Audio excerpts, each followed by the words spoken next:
किताब दुम छल्ला, लेखक निशांत जैन। और इस किताब को आप सुनेंगे हमारे साथ। हम हैं अरोमा। 2016 वो एक ठंडी रात थी और चारों तरफ कोहरा था। तभी मेरठ जेल का गेट खुलता है और एक आदमी उसमें से बाहर आता है।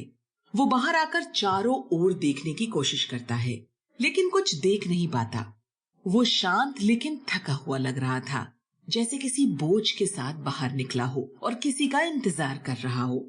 कुछ देर इंतजार करने के बाद वो चलना शुरू करता है। कुछ दूर चलने के बाद उसे किसी के पुकारने की आवाज आती है, अर्जुन।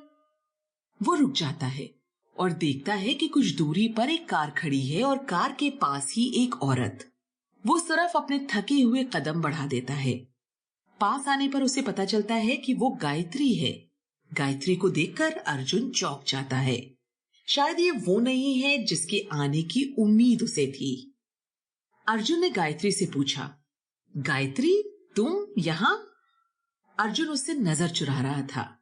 गायत्री ने कहा, हाँ मैं तुम्हें लेने आई हूँ। अर्जुन ने कहा, ये जानते हुए भी कि मुझे निर्मय की हत्या करने के जुर्म में ये सजा सुनाई गई थी। कुछ पल दोनों के बीच खामोशी छाई रही। उस कोहरे में भी वो खामोशी अपने होने का एहसास दिला रही थी। कुछ देर खामोशी के बाद गायत्री ने कहा, हाँ ये जानते हुए भी।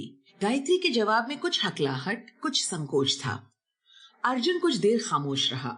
वो गायत्री के चेहरे को देख रहा था। गायत्री का चेहरा शांत था, लेकिन उसके चेहरे पर चिंता की लकीरें वो फिर भी महसूस कर रहा था। गायत्री ने उससे नजरें चुराते हुए ही उसे कार में बैठने का इशारा किया। अर्जुन कार की तरफ चलने लगा। ये एक महंगी कार थी।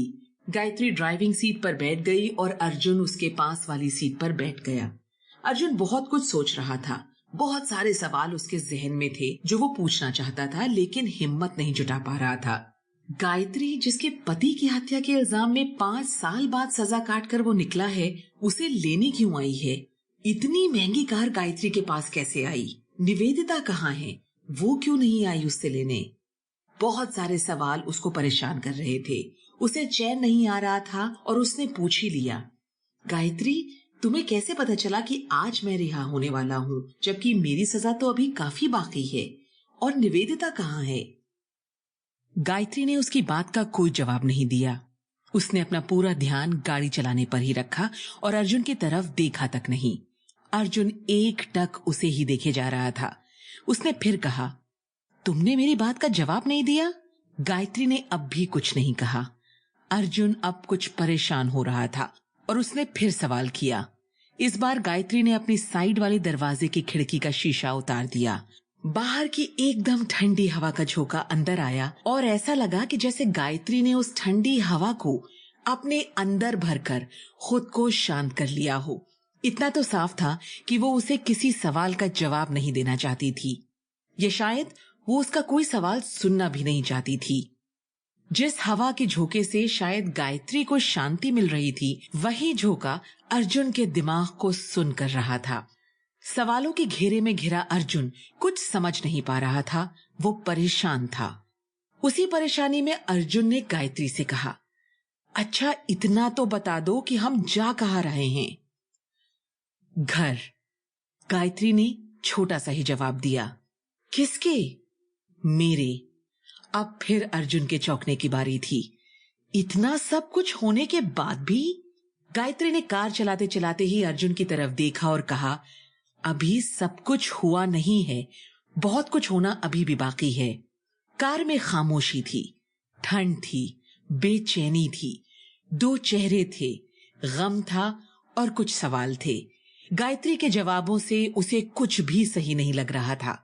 वो खुद को बोझ तले दबा महसूस कर रहा था। गायत्री के जवाबों से वो और परेशान होता जा रहा था।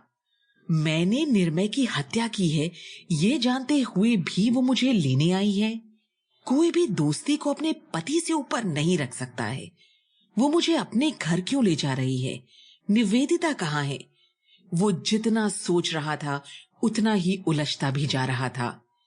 वो होता है ना कि जब आदमी खुद से सवाल जवाब करता है तो सवाल तो वो खुद से पूछ लेता है, लेकिन Sample complete. Ready to continue?